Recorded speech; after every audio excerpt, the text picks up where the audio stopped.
All right.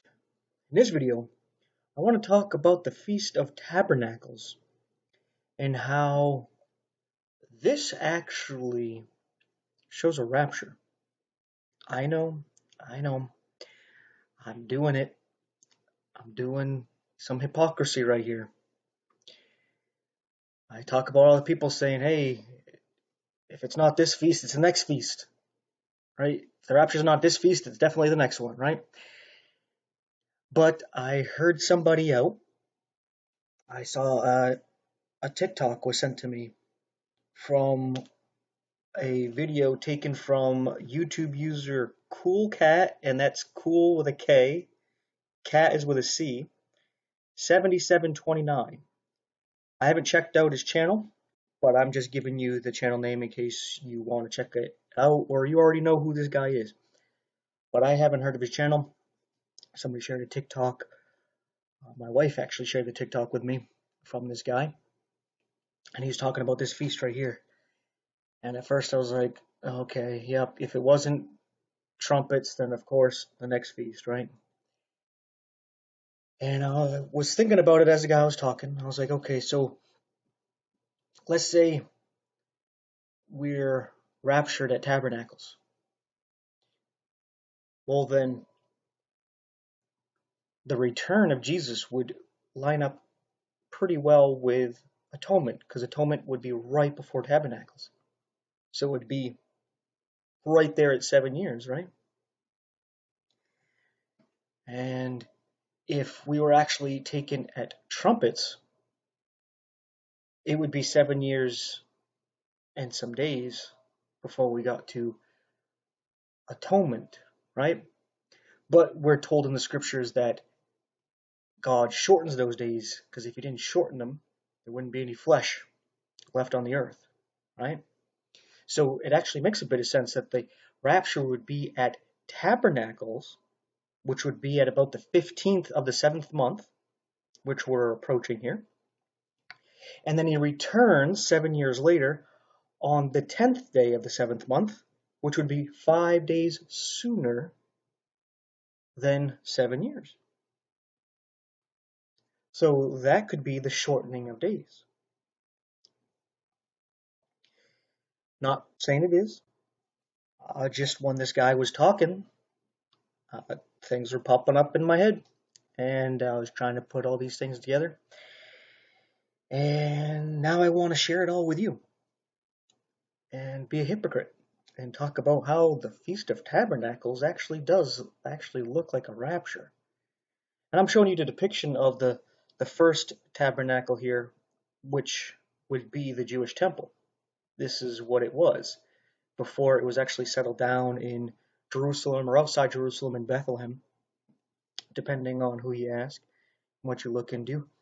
But that temple, before that was built, Moses was told to build this, and it's a traveling temple, and they called it a tabernacle. And this is where God dwelt. Outside of it, it looked like just animal skin tent, but inside dwelt God, and everything was decked with gold, showing the humble appearance of God, representing Jesus, who was the veil of God within him, coming in a humble appearance where he didn't have looks that was appealing to anybody, right? You could even say he was ugly. So it's not like the depictions that we see of the paintings of Jesus, where he seems like an okay looking guy, right? He doesn't look ugly, but that's not how Jesus actually looked. Now, uh, anyway, what's another thing interesting about this is that this tabernacle here, where Jesus said, hey, you destroy this temple, this tabernacle, and in 3 days I'll raise it up. And they were like, hey, this temple took over 40 years to build. What are you talking about? But he was actually talking about his body. So you can see that the other temples around, or the tents, would represent their bodies, right? And if you look into how this was set up, where you had the temple here, and the opening here would be facing the east, So the back would be facing the west. This is the south, and this is the north. To the north, you had the tribe of Dan, which was represented by a scorpion, but they changed it to an eagle. So you have the eagle facing the north. And then to the east, you had Judah, which was the lion. And then to the west, I don't remember the tribe there, but it was represented by an ox. So the ox was facing the west. And then we have at the south, I believe it was Reuben, which was the man. And that's on the south. And it's just like we see the cherubims, where they said that they have in Ezekiel, they have one head is an eagle, an ox, a man, a lion, and it doesn't turn, right? So even though this would move, it would move in sync so that the tribes would march like this, just like the cherubims. That would be around God. And not only that, if you were to look down from a sky view or up from the mountains, the shape here, when you look at the numbers of the tribes, it would look like a cross, where most of the people would be on the south side over here. And I'm telling you all that because this here might be a representation of the Christians, the church. And I hope you hear me out here as I'm going to start over here in Leviticus chapter 23. And at verse 39, talking about this feast, it says, "Also in the 15th day of the 7th month, when ye have gathered in the fruit of the land, ye shall keep a feast unto the Lord 7 days. On the first day shall be a Sabbath, and on the 8th day shall be a Sabbath. And ye shall take you on the first day the boughs of goodly trees, branches of palm trees, and the boughs of thick trees, and willows of the brook, and ye shall rejoice before the Lord your God 7 days, and ye shall keep it a feast unto the Lord 7 days in the year. It shall be a statute forever in your generations. Ye shall celebrate it in the 7th month. Ye shall dwell in booths 7 days. All that are Israelites born shall dwell in booths, that your generations may know that I made the children of Israel to dwell in booths. When I brought them out of the land of Egypt, I am the Lord your God." And Moses declared unto the children of Israel the feasts of the Lord. Now, there's actually quite a lot to say about this, a lot to unpack. That's why I decided to read the whole thing first, because now you can have a little bit of a foundation before I get into this. So, 15th day of the 7th month, we are approaching that. It should be not quite 2 weeks away, but roughly 2 weeks away, just under. So just so you know when that day is. But anyway, it says, when you have gathered the fruit of the land. This would be the summer fruit, because this is in the 7th month. This is at the end of the summer, which we are coming into right now, right? So you gather in the summer fruit, and you're going to now keep a feast for 7 days. And if you're a Christian, you should know, or at least heard of, that the Christian is the summer fruit, or at least some things to do with this.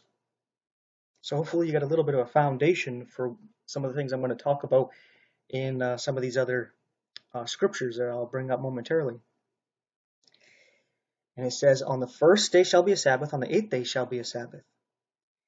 And ye shall take you on the first day the boughs of goodly trees." And what's interesting here is what this fella mentioned, the one from the TikTok video, CoolCat7729, was that this word here for take you is the same word that is in reference to taking a wife for marriage. And I was like, that's very interesting, because we know that people are represented as trees, as Jesus is represented as the tree of life, Satan as the tree of knowledge of good and evil, Israel as the fig tree, the Christian as the olive tree, right? And some other nations represented as trees as well.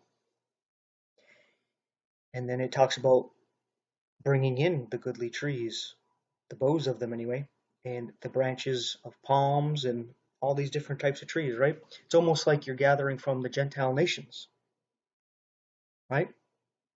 Not really mentioning the fig tree, not that they couldn't be part of these trees, right? Because it does say goodly trees. So it's talking about the good from all the different trees. Sounds like all the different nations, the Gentiles. And then you'd rejoice before the Lord, your God, 7 days. That's how long the 7-year tribulation is, right? 7 years, that's why we know it as the 7-year tribulation. It says, and ye shall keep it a feast or an appointed time, a moedim, unto the Lord 7 days in the year. It shall be a statute forever in your generations. Ye shall celebrate it in the 7th month. Ye shall dwell in booths 7 days.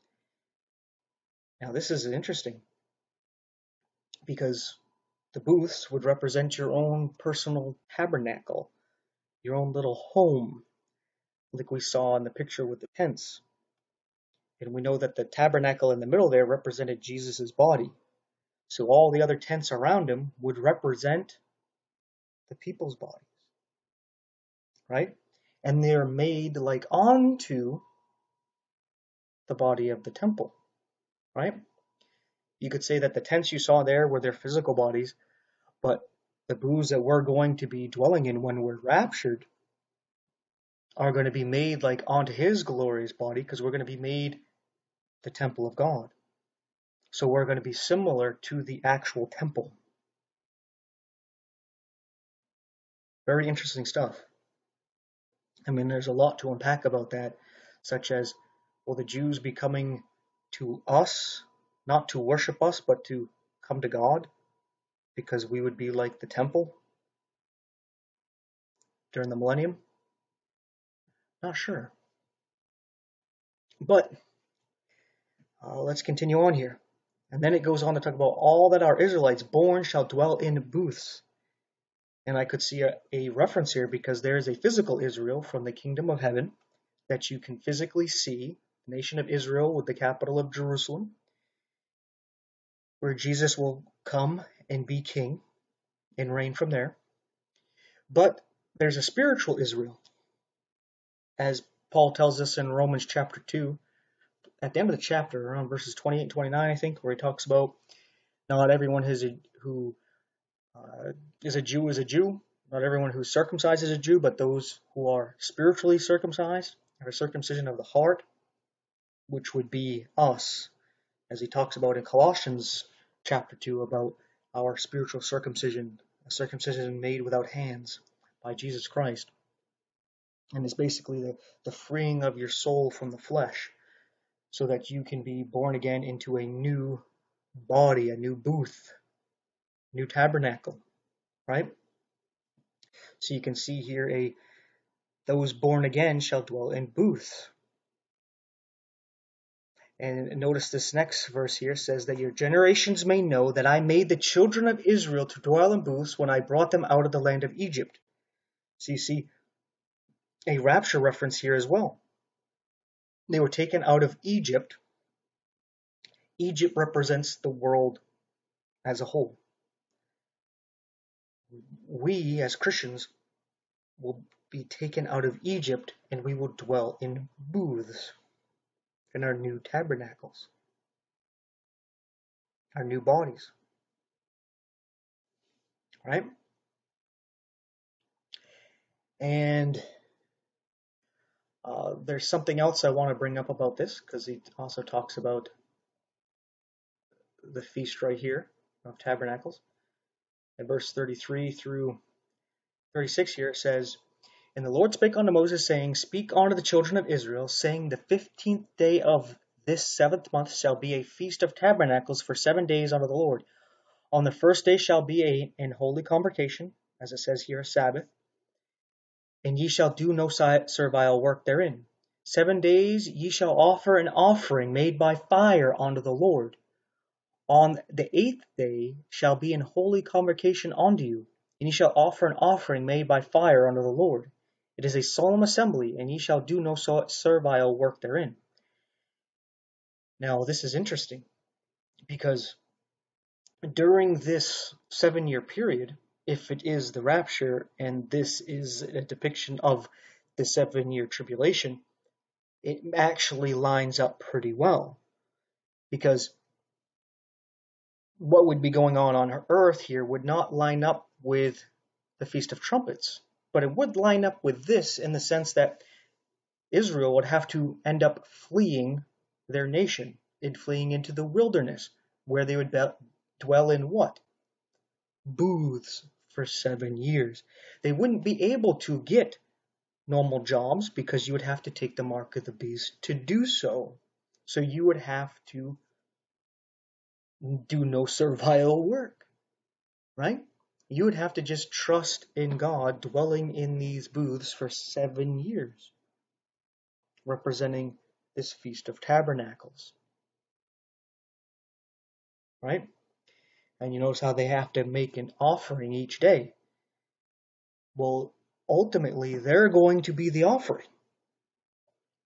Some of the scriptures I'm going to read momentarily here are actually going to talk a little bit about, I think one of them does, about how Israel is going to be that sacrifice.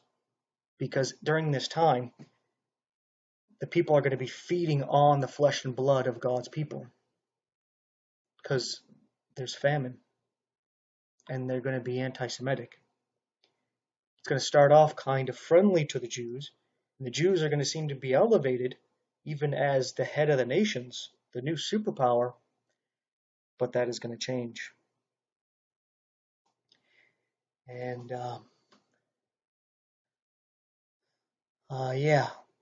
this middle paragraph talks a bit about the offerings. Notice that it's a free will offering. So you're not going to be forced to do this. You choose whether or not to make this sacrifice. And it talks a lot about the sacrifice by fire unto the Lord. A burnt offering, a meat offering, a sacrifice, a drink offerings, and even things upon his day. Right? And this is besides their normal gifts and vows that they've already made in their free will offerings. These are the things that are going to be required of them during this time. Right? So you kind of see that it's a bit of a tribulation. You don't really see that with trumpets after thinking about it, right? Because you're celebrating. You're celebrating a marriage, right?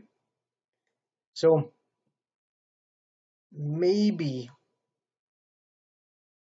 this is talking about the tribulation. Then again, maybe the rapture is at trumpets, because that's depicting a marriage. And then at the start of the Feast of Tabernacles, where Jesus says, hey, pray that your flight be not in the winter or on the Sabbath day. So this period of time is right before the winter, but there's Sabbaths, right? Because they have their normal 7th-day Sabbath, but then they also have a Sabbath at the beginning of this feast and at the end of it. So you could have a bunch of Sabbaths right next to each other, right? Unless they are using the lunar calendar. But it could make it a little difficult for them to flee. Perhaps why they're given the wings of a great eagle, right? Something that actually showed up at the UN meeting. If you've seen that, there's people showing pictures and clips of the UN meeting where there's a woman with outstretched arms, kind of looks like she's flying or maybe trying to embrace somebody in a hug. And there's a bird. I couldn't tell what the bird is. It could be an eagle.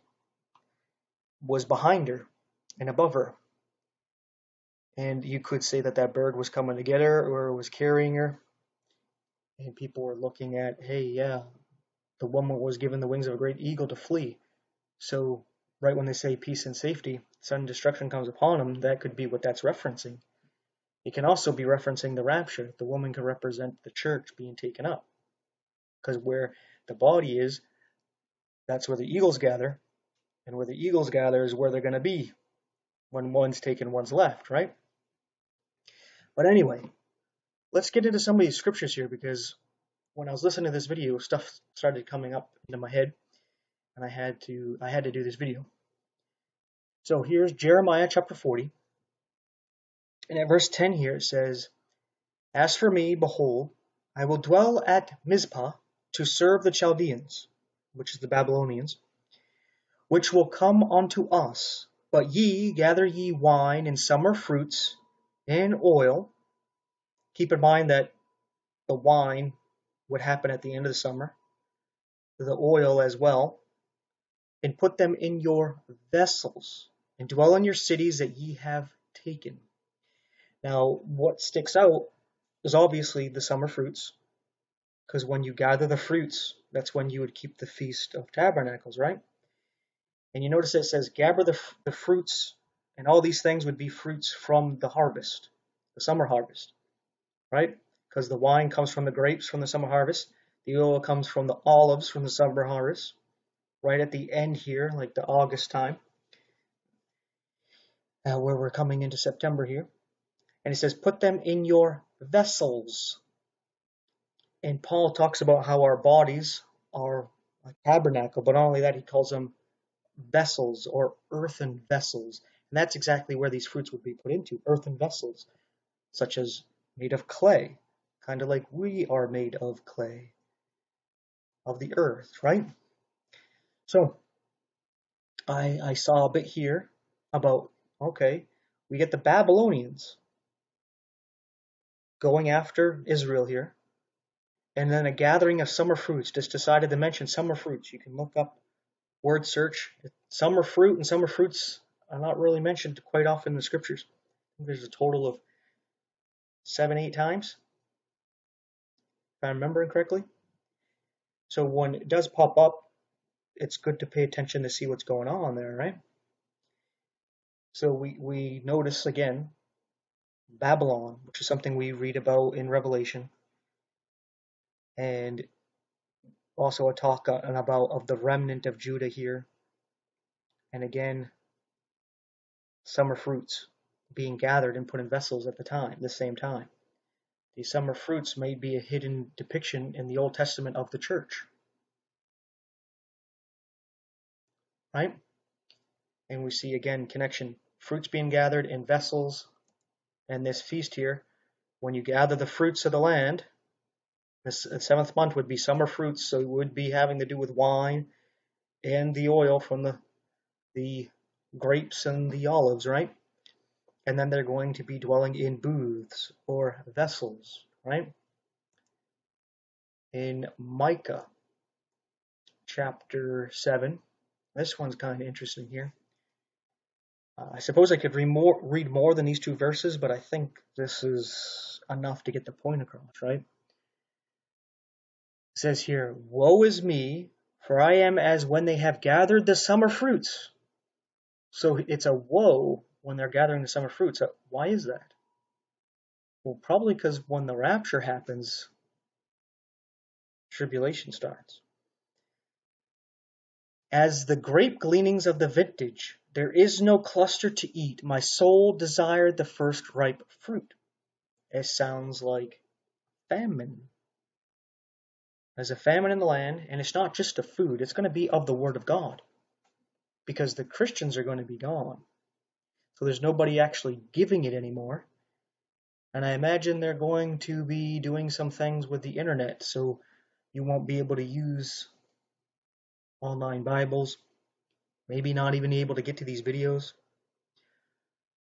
So you might want to download these things.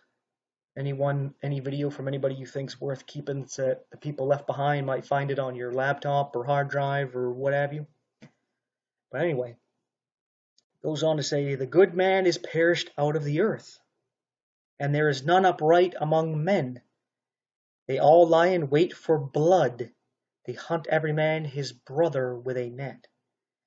So you see here a connection to the Feast of Tabernacles, as in, again, the The fruits are gathered, but there's a famine here.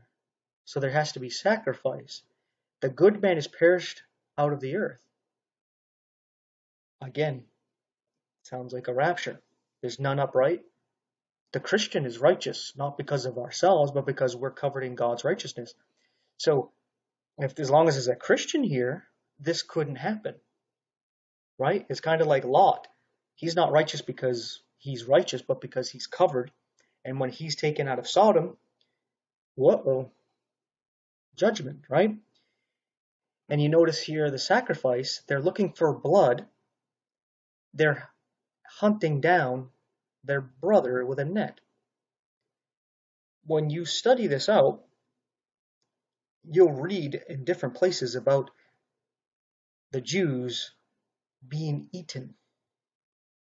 Cannibalism. And this is the passage I was talking about that gives you a little bit of a taste of that.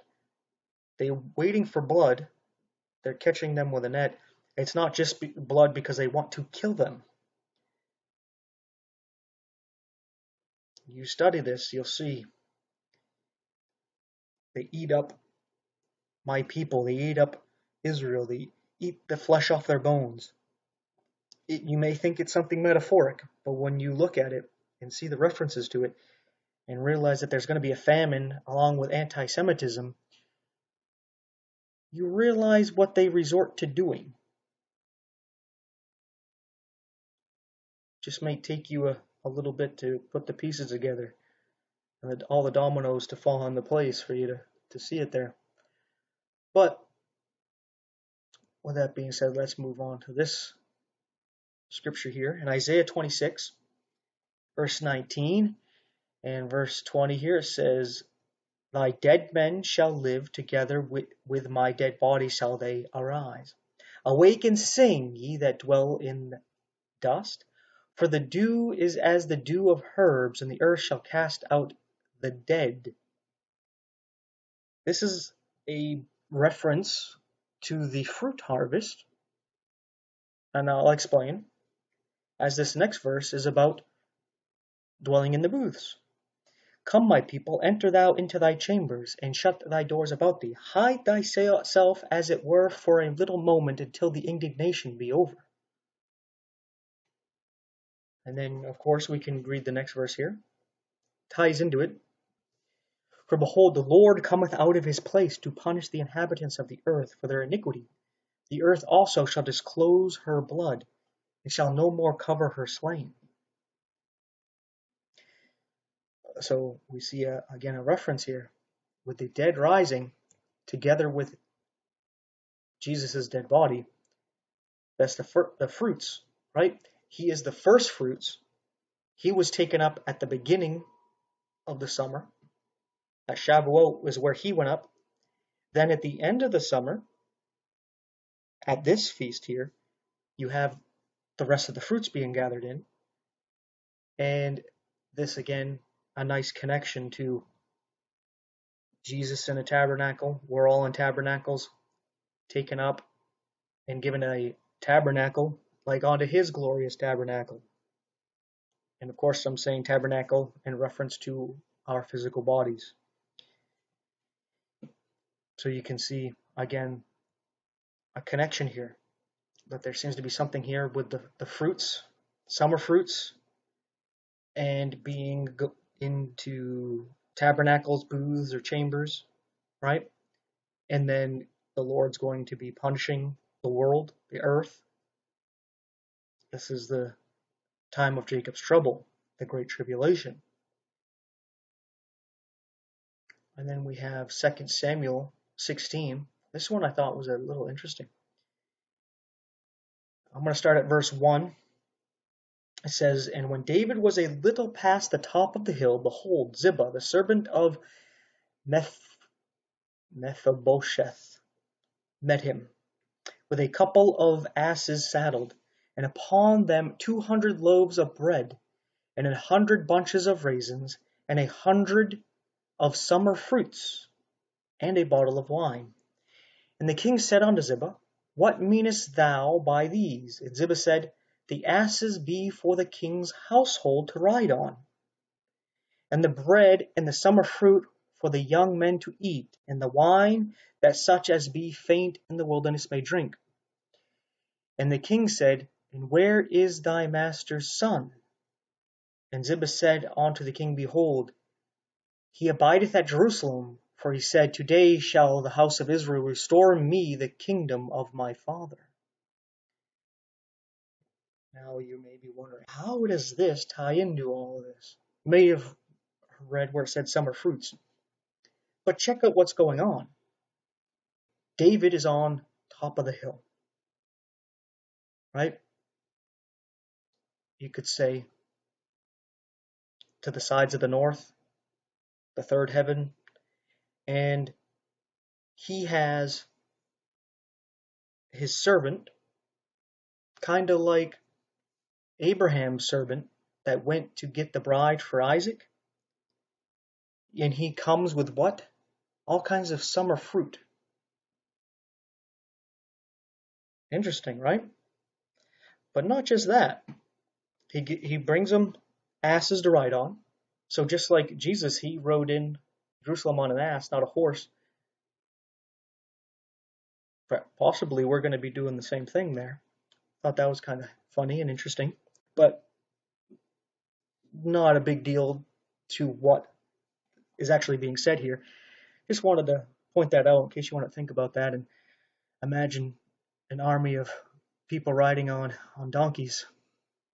I just think that's kind of funny how God works there. But anyway, at the end here, David asks about his son, because you see Ziba would be actually the servant of David's son. So you can give a reference to, again, the Holy Spirit there, but this is Absalom. You can read on here. And what is going on is Absalom is basically usurping David's throne in Jerusalem. So you see here that when, again, a reference to the summer fruits being gathered to the king, that there's an antichrist figure going to the house of Israel, thinking that he's going to have the kingdom of his father restored to him, because you know Satan was dethroned by Adam and he wanted to get that kingdom back. And now he wants to pretend he is David, the beloved, right? So the Antichrist, he's going to pretend to be the Messiah, just like we read in Revelation at the sixth seal, after the raptures happened in Revelation chapter 4, and we see the church in heaven in chapter 5. The first seal opened in Revelation 6 is a white horse rider given a crown, right? Oh, today in Jerusalem, the kingdom of my father is restored to me. And he's going forth conquering and then conquer. And he has a bow, which is a representation of a covenant, like the rainbow was a covenant God made with mankind, with the world, that he wouldn't destroy it again with a flood of water, right? So we see here again that same connection to, hey, perhaps when the summer fruit is gathered, which is at Tabernacles, tribulation happens because there's a false king coming in. And if we really look into this story, I'm sure we can learn a lot about it. Because David's son, who ended up taking over for him, Solomon, is a depiction of Satan, of the Antichrist. Blessed, seemingly beyond measure, right? But then he just makes all kinds of covenants. His first covenant is with Egypt, the world, right? Makes all kinds of deals. And he ends up bringing in 666 talents of gold a year, giving you a reference to where the mark of the beast is coming from, right? So there's pretty interesting stuff all tying to this here. But I should put in a footnote here that I'm not saying that it's going to happen this year. Okay? I just got inspired that there's actually something to this feast that actually seems to be some kind of connection to the rapture. Because I always thought the tabernacles represented Jesus here as a man. And I figured the 7 days represented completion, like his complete life, or represented when he was to start his ministry. It was going to be for 7 years, but he got cut off 3.5 years into it. Right? So it didn't quite finish the Feast of Tabernacles. Kind of like in the history of Israel, there was a period of time where they couldn't end up honoring the Feast of Tabernacles because of Antiochus Epiphanes, who is a depiction of the Antichrist, who defiled the temple with pig's blood, and they had to rededicate the temple, and they had to re-celebrate Tabernacles in, today we would call December, and they called this the Hanukkah, or the Feast of Dedication, because it was the rededication of the temple, because they had to purify it before they can actually celebrate the feast. So they celebrated it late.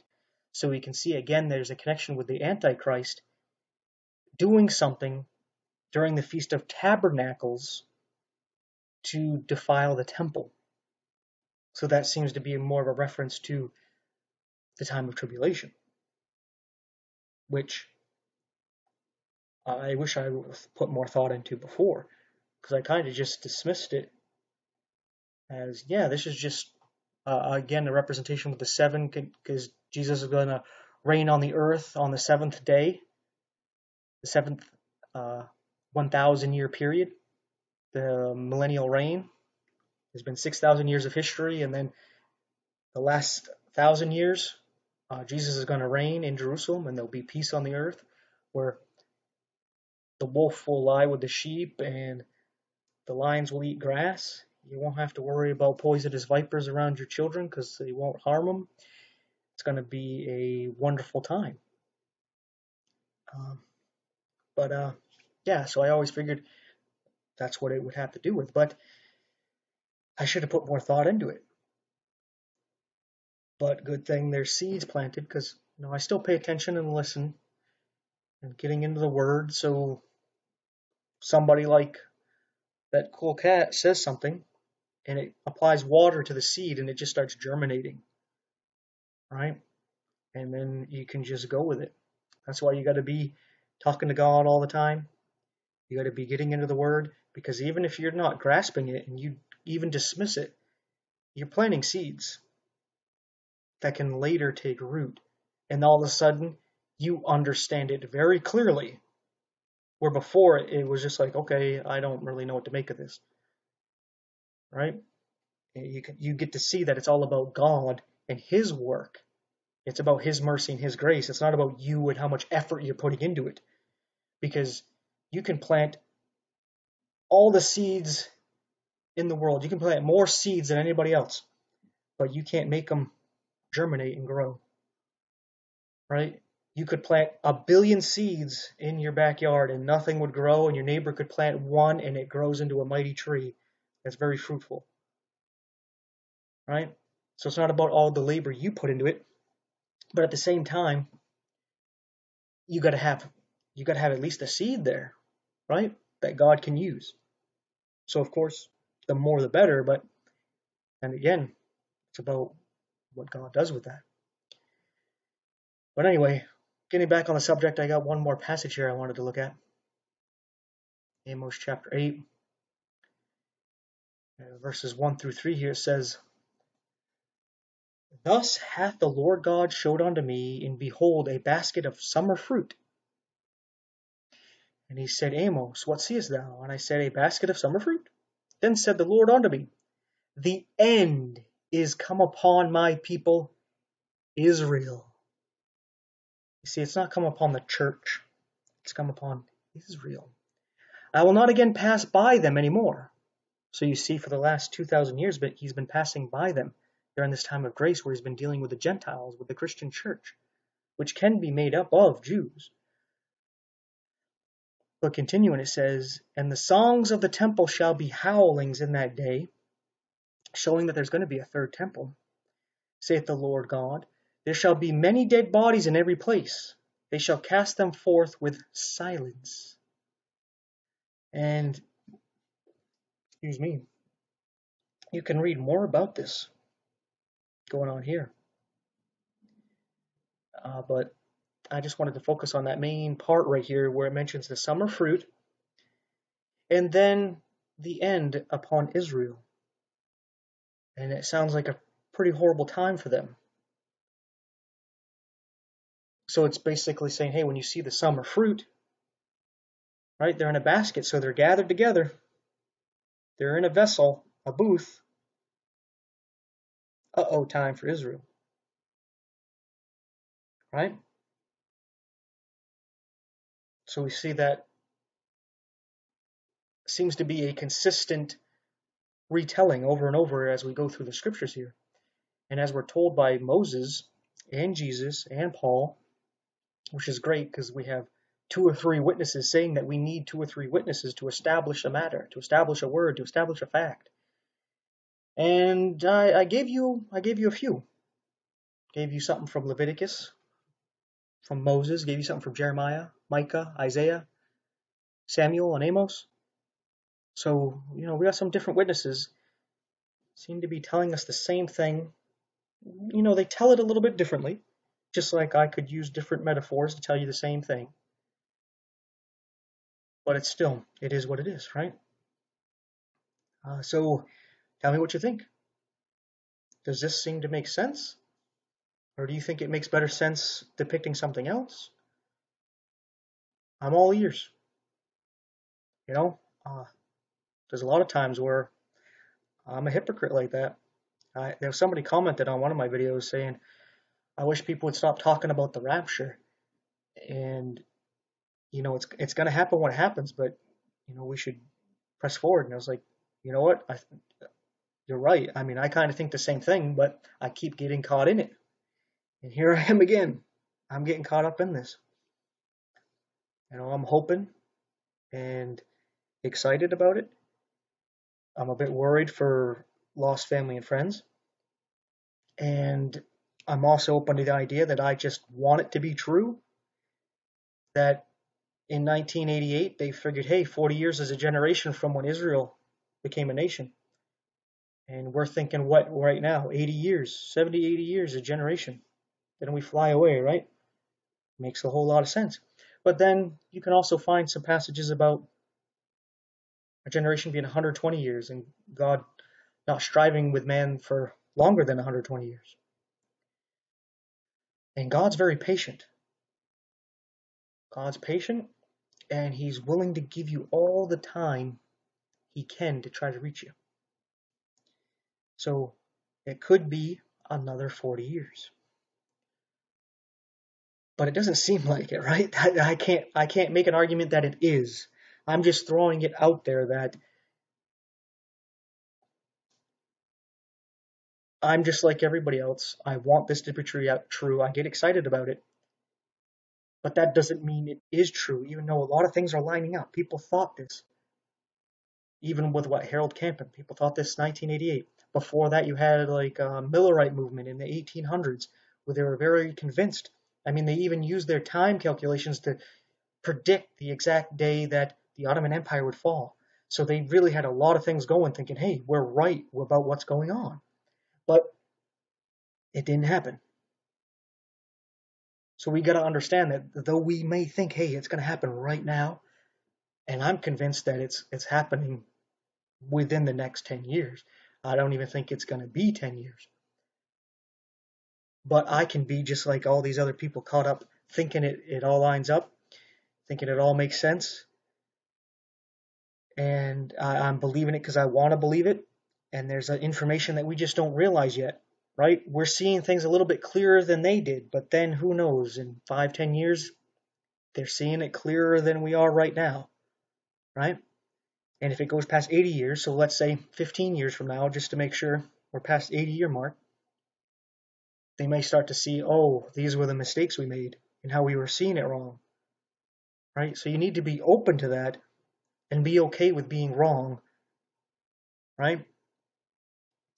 But yeah, so here's my I'm a hypocrite video, and feel free to call me out on it. It is what it is, because I'll probably end up saying it again. Hey, we need to stop talking about this, and then I'll end up doing it again. It's just how it's gonna be. Sorry, not sorry. I'm not condoning hypocrisy. It's not something that you want to do. It's not something that you want to be. But I hope you got some forgiveness in your heart and you understand where I'm coming from. But with all that being said, thanks for watching. Take care. Alright, here's the 3 verses that I like to put in all the videos here. Isaiah 34:16, seek ye out the book of the Lord and read, so that Jesus doesn't tell you what he tells the Sadducees here in Matthew 22:29, ye do err, not knowing the scriptures. It's not that you err in error because you don't know the one true church that happens to be your denomination, or that you don't know the fundamental beliefs, or the Nicene Creed, the Apostles' Creed, or whatever creed, or that you don't know the magisterium or the clergy, or you don't know your favorite pastor or priest. That's why you're in error. No, you're in error because you don't know the scriptures. You need the scriptures to test to see whether or not those are correct, whether those are the right traditions, whether those are legitimate clergy, whether that church is actually following God, and whether those creeds line up. Those fundamental beliefs are found in the scriptures. Because knowing the scriptures is knowing God. Like we read here in John 17:3, Jesus says, and this is life eternal, that they might know thee, the only true God, and Jesus Christ, whom thou hast sent. This is a deep knowing. As Adam knew Eve and she conceived, you need to know God in like manner, so that you may be born again, that his word, his seed, it abides in your heart, where you truly believe that Jesus Christ is God in the flesh, that he died in your place and gives you his life in exchange, so that your righteousness, your good and your bad, your life, past, present, and future, died 2,000 years ago. Your life is his. He can do what he wants with it. He puts it to death, and he gives you his life in exchange, his perfect, eternal life. That's the deep knowing you need to know of God. So, there you go. Do you know him? Do you want to know him? Get to know him. Thanks again for watching. Take care. That fella couldn't join the church. He couldn't join the church. He couldn't get baptized. He couldn't get baptized. He woke up with God. He woke up with the devil. Are you saved? Amen. So that fella didn't take the sacraments. Didn't take the sacraments. Didn't say the rosary. Didn't say the rosary. Didn't tithe. Didn't tithe. He went to heaven. He went to hell. You saved? Didn't keep the law. He didn't keep the law. He broke the commandments. He broke the commandments. He didn't keep the golden rule. He didn't keep the golden rule. He woke up in glory. He woke up in the pit. Are you saved? You're saved. If you're not saved, you're over here or you're over here. You sure ain't in the middle. He said, Lord, remember me, thou comest thy kingdom. And Jesus turned to him and said, verily I say unto thee, today shalt thou be saved. Just like that. You have been saved? If you ever saved, you were saved like that.